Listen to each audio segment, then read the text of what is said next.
প্রিয় বন্ধুরা, আসসালামু আলাইকুম। এই ভিডিওতে আমি চতুর্থ শ্রেণীর গণিত বইয়ের প্রথম অধ্যায়ের স্থানীয় মান নির্ণয় যে বিষয় আছে সেই বিষয়টি নিয়ে আলোচনা করব এবং আমি আশা করি এই ভিডিওটি দেখার পর, শুরু থেকে শেষ পর্যন্ত দেখার পর আর কারো স্থানীয় মান নির্ণয় নিয়ে সমস্যা থাকবে না। চলো তাহলে শুরু করা যাক। শুরু করার আগে আমাদেরকে যে বিষয়টি জানতে হবে সেটি হচ্ছে স্থানীয় মান নির্ণয়ের যে নামগুলো আছে, স্থানের নাম যেগুলো আছে, স্থানের নাম, এই স্থানের নামগুলো আমাদেরকে মুখস্থ করতে হবে। আমি একবার পরে শোনাই। প্রথম যে স্থানের নাম, একদম প্রথম স্থানের নাম হচ্ছে একক, দ্বিতীয় স্থানের নাম হচ্ছে দশক, তৃতীয় স্থানের নাম শতক, চতুর্থ হাজার, তারপর অযুত, লক্ষ, নিযুত, কোটি। এই যে এখানে একটি, দুটি, তিন, চার, পাঁচ, ছয়, সাত, আট, যে আটটি স্থানের নাম, এই আটটি স্থানের নাম তোমাদেরকে অবশ্যই মুখস্থ করতে হবে। একক, দশক, শতক, হাজার, অযুত, লক্ষ, নিযুত, কোটি কয়েকবার পড়লে আশা করি তোমাদের এটা মুখস্থ হয়ে যাবে। এবার বিস্তারিত আলোচনায় যাওয়া যাক। একক। একক হচ্ছে, আমরা একক এর মান নির্ণয় করব সবসময় সংখ্যাটি না, আমি অঙ্কটি লিখি। অঙ্কটি গুণন 1, অর্থাৎ একদম প্রথম যে অঙ্কটি থাকবে, যেমন মনে করো এখানে 10, এই যে 101 একটা সংখ্যা মনে করো। এই সংখ্যার একদম আমরা স্থানীয় মান সব সময় এই যে ডান পাশ, সংখ্যার ডান পাশ থেকে হিসেব করে আসে। ডান পাশে মনে করো একদম প্রথম অঙ্ক কোনটা, এই যে 1 হচ্ছে প্রথম অঙ্ক। এই প্রথম অঙ্ককে বলা হয় যে একক। তারপরেরটাকে আমরা দশক বলবো, শতক বলবো, এইভাবেই ডান পাশ থেকে আসবে। তাহলে এখন আমি এই যে এককে যে লিখলাম অঙ্কটি গুণ 1, তার মানে একদম সর্বডানের অঙ্কটি গুণ 1, এটাই হচ্ছে মানে এই অঙ্কটির সাথে 1 গুণ করে যে মানটা পাওয়া যাবে সেটা হচ্ছে কত, এই যে গুণ করে যে মানটা পাওয়া যাবে, এটা বক্স আকারে দেই কারণ যেহেতু এখানে নাই। তাহলে যে মানটা পাওয়া যাবে এটা হবে যে একক। তারপর দশক। দশক মানে কত, অঙ্কটি, তার মানে একদম সর্বডানের প্রথমের পরে যে দ্বিতীয়, বাম পাশ থেকে মানে ডান পাশ থেকে বাম পাশে দ্বিতীয় যে ঘরটি থাকবে, আমি এখানে আছে একটা সংখ্যা লিখে রাখি, 101, যেটা লিখেছিলাম ওইটাই লিখি আবার। এখানে যে দ্বিতীয় অঙ্ক যেটা আছে ডান পাশ থেকে দ্বিতীয় অঙ্ক, এটা হচ্ছে দশক। দশকের মধ্যে আমরা দশকের মান কিভাবে বের করব, অঙ্কটি গুণন 10 সমান সমান যা আসে সেটাই হচ্ছে কি দশকের মান। তারপর শতক হচ্ছে কোন রকম, অঙ্কটি অর্থাৎ শতকের ঘরে যে অঙ্কটি থাকবে সেই অঙ্কটি গুণন 100। হাজার কত, অঙ্কটি অর্থাৎ হাজারের ঘরে যে অঙ্কটি থাকবে সেই অঙ্কটি গুণন 1000। এই যে 1000, এই যে গুণ করে যেটা পাওয়া যাবে সেটা হচ্ছে হাজারের মান। এবং এই হাজারকে আবার অনেক সময় অনেকে সহস্রও পড়ে, হাজার অথবা সহস্র, তোমরা মনে রাখো, এটা আমি লিখে দিচ্ছি না, বাইদিকে লিখে দে। এটা এই যে বানান হচ্ছে এরকম, সহস্র, এটাকে সহস্র বলে, হাজারকে সহস্র বলা হয়। তাহলে হাজারের মান আমরা হাজার ঘরের স্থানীয় মান কেমনে বের করব, হাজারের ঘরের যে অঙ্কটি থাকবে সেই অঙ্কটির সাথে যদি আমরা 1000 গুণ করি, যেই মানটি আসবে সেটাই হচ্ছে হাজারের স্থানীয় মান। অযুত মানে কত, অঙ্কটি গুণন 10,000, 4টা শূন্য মানে 10,000। এবার অঙ্কটি গুণন 10,000 দিয়ে যদি আমরা অঙ্কটিকে গুণ করি, যে মানটা আসবে সেটা হচ্ছে অযুতের মান, অযুতের ঘরের মান। লক্ষের ঘরের মান হচ্ছে কত, অঙ্কটি গুণন এই যে 1 2 3 4, হ্যাঁ এই যে লক্ষ হচ্ছে অঙ্কটি গুণন, আমরা যখন 1 লক্ষ দিয়ে গুণ করব তাহলে যে মানটি আসবে সেটা হচ্ছে লক্ষের ঘরের স্থানীয় মান। নিযুতের ঘরের মান কেমনে বের করব, অঙ্কটি গুণন 10 লক্ষ।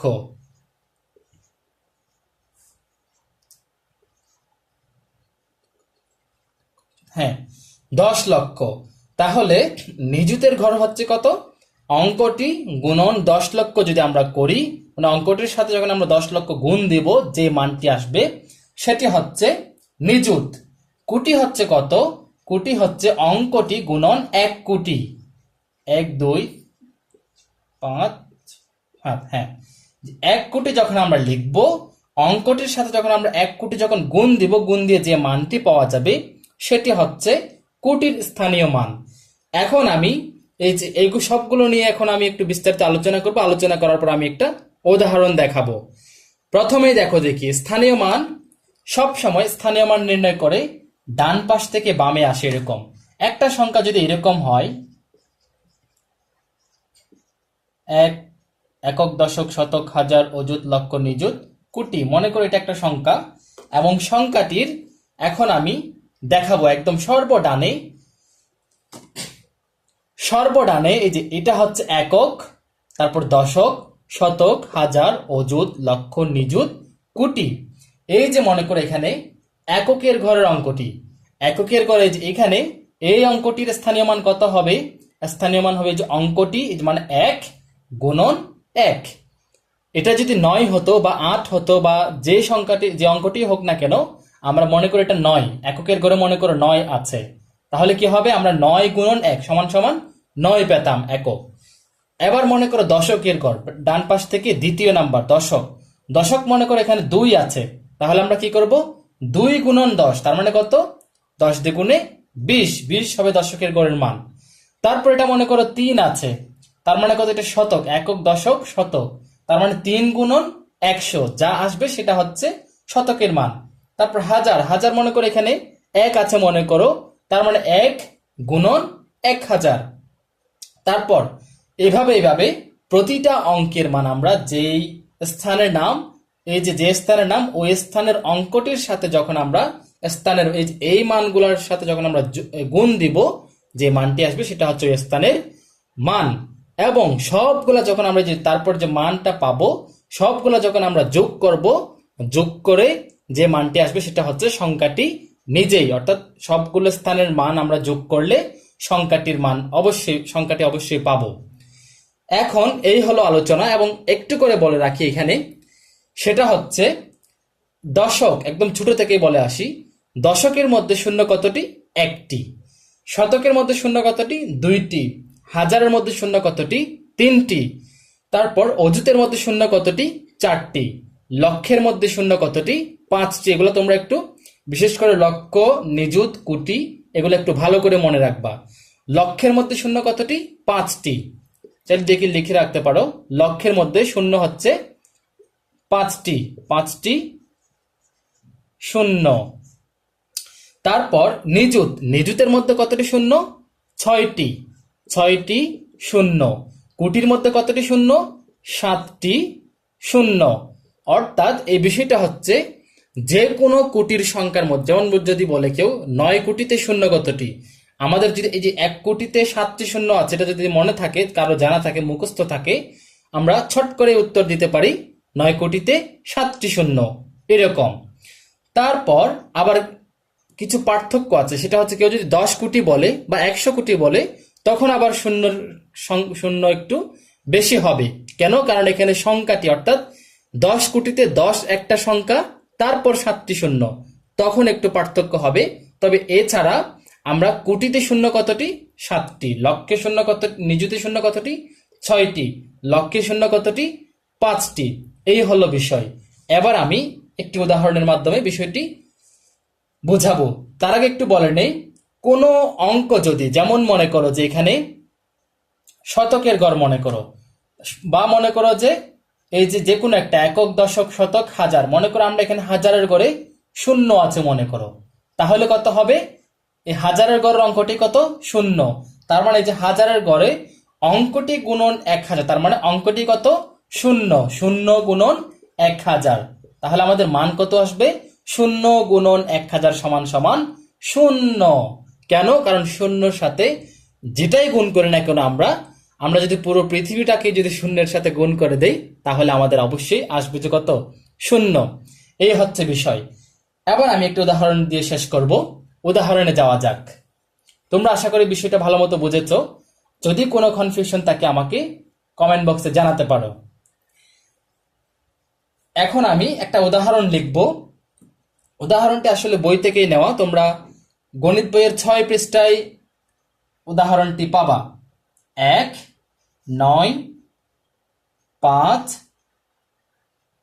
8, 4, 5, 8, 4, 9, 7, 2। এই যেটা একটা সংখ্যা, এই সংখ্যাটি আমরা এখন স্থানীয় মান নির্ণয় করব। কি করতে হবে আমাদেরকে? আমরা প্রথমে যেটা করব সেটা হচ্ছে যে ডান পাশ থেকে করে করে যাব। ডান পাশের একদম প্রথমের নামটা কি? একক, দশক, শতক, হাজার, অযুত, লক্ষ, নিযুত, কোটি। আচ্ছা, আমি একটা কাজ করি, ওই বইয়ের অঙ্কটাকে আমরা একটু, বইয়ের সংখ্যাটা একটু চেঞ্জ করে দিই বোঝার জন্য, যেহেতু এখানে একটা বিষয় বোঝার আছে। সেটা হচ্ছে আমরা একটা অঙ্ককে আমরা শূন্য বানিয়ে দিই, কারণ বিষয়টা ইম্পর্টেন্ট। শূন্য বানিয়ে দিলাম। যাই হোক, এবার আমরা এই সংখ্যাটাকে এখন স্থানীয় মান নির্ণয় করব। আচ্ছা, আমি একটু ছোট করে লিখি বিষয়টাকে, যেহেতু আমাদের জায়গা লাগবে। 1, 9, 5, 8, তারপর একটা শূন্য দিয়ে দেই। 0, 9, 7, 2। একক, দশক, শতক, হাজার, অযুত, লক্ষ, নিযুত, কোটি। হ্যাঁ, এখন আমরা এই প্রত্যেকটা মানে সংখ্যাটির প্রত্যেকটা অঙ্কের অর্থাৎ প্রত্যেকটা স্থানের স্থানীয় মান নির্ণয় করব। দেখো দেখি, এখন 2 আছে, 2 এর স্থানীয় মান হচ্ছে কত? মানে সংখ্যা অঙ্কটি কত? 2। 2 একক। প্রথম আমরা এখানে এরকম লিখবো, 2 একক মানে কত? 2 একক মানে ওই যে 2 গুণন 1 সমান কত হয়? 2 গুণন 1 মানে 2 একে 2। এবার 2 একে 2 গেল। এবার 7, 7 হচ্ছে কি? দশক। আমরা এদিকে লিখবো 7 দশক। 7 দশক মানে কত? 7 গুণন 10, তার মানে কত? 7 10 70। এদিকে আমরা লিখবো কত? 70। এবার 9 হচ্ছে কত? হাজার বা সহস্র, যেটাই বলি না কেন, তো আমরা লেখার সময় হাজারে লিখবো। 9000। 9000 মানে কত? 9 গুণন 1000, তার মানে কত? 9000। 1 1 2 3, তিনটা শূন্য দিব, তার মানে 9000 মানে কত? 9 গুণন 1000 মানে 9000। আবার এই যে মোস্ট ইম্পর্টেন্ট, শূন্য কত দিব আমরা? একক, একক, দশক, শতক, হাজার। সরি, এখানে এটা শতক হবে, আমার খেয়াল ছিল না আসলে। এটা হচ্ছে 9 শতক। এদিকে অবশ্যই 9 শতক মানে 9 গুণন 100, তার মানে কত হয়? 900। এবার এই যে 0,000, তার মানে এদিকে শূন্য লিখবো, তারপর এদিকে হাজার লিখবো। 0,000। তারপর কত হবে? এখানে 0,000 মানে কত? 0 এর সাথে 1000 গুণ দিলে কত হয়? 0ই হয়। আমরা একটা শূন্য দিব, বা সবগুলা শূন্য দিয়ে রাখতে পারো, সমস্যা না, আমরা একটা শূন্যই দিই। তারপর এবার একক, দশক, শতক, হাজার, অযুত, এইটাকে আমরা টান দিয়ে এরকম করে লিখব। এটা হচ্ছে কত? 8 অযুত। 8 অযুতে কত? 8 গুণন 10,000। 10,000, 8 গুণন 10,000 কত হয়? 80,000 হয়। তাহলে আমরা এখানে কত লিখব? 8 80,000 লিখে দিব। একক, দশক, শতক, হাজার, অযুত, হ্যাঁ 80,000। তারপর 5 অযুতের পরে কত? একক, দশক, শতক, হাজার, অযুত, লক্ষ। এই যে এখন আমরা লক্ষ লিখব। লক্ষ হচ্ছে এটা কত? 5, যেহেতু আমরা লিখব 5 লক্ষ। 5 লক্ষ মানে কত? 1 লক্ষ গুণন 5, তার মানে কত? 5 লক্ষ। 1 এবং 1 লক্ষে কতটি শূন্য? 5টি শূন্য, তার মানে আমরা 5 দিয়ে 5টি শূন্য দিয়ে দিব। 1টি, 2টি, 3টি, 4টি, 5টি শূন্য দিয়ে দিলাম। তারপর 9, 9তে আমরা কি লিখবো? এদিকে 9 নিযুত। 9 নিযুত। নিযুতে কয়টি শূন্য? 6টি শূন্য, তার মানে আমরা 9 লেখার পর 1 2 3 4 5 6টি শূন্য দিয়ে দিলাম। এই তারপর 1, এখানে এটা একই আছে, তার মানে 1 কোটি। 1 কোটি মানে আমরা 1 এর সাথে 1 কোটি গুণ দিব। এদিকে লেখার সময় একটু দেখা যাচ্ছে, হ্যাঁ একটু উপরে করে লিখি আমি। 1 কোটি আমরা লেখার সময় 1 কোটি, 1 কোটি লিখবো। এদিকে 1 কোটিতে কতটি শূন্য? 7টি শূন্য। তার মানে আমরা এই যে 1 কোটি 1 গুণন 1 কোটি, তার মানে 1 গুণন 1 কোটি মানে কত? 1 কোটি থাকে। 1 দিয়ে 1টি 2টি 3টি 4 5 6 7টি শূন্য দিব, তাহলে আমাদের 1 কোটি হয়ে গেল। এবার যদি তোমরা, আমার তো জায়গা কম, জায়গা ছোট করে লেখা হয় না, এই জন্য জায়গা শেষ হয়ে গেল। আমরা যদি প্রতিটা সংখ্যা, এখানে যদি প্রতিটা সংখ্যা যদি আমরা যোগ করি, টান দিয়ে যদি আমরা যোগ করি প্রতিটা সংখ্যা, তাহলে আমাদের অবশ্যই এই সংখ্যাটি আসবে।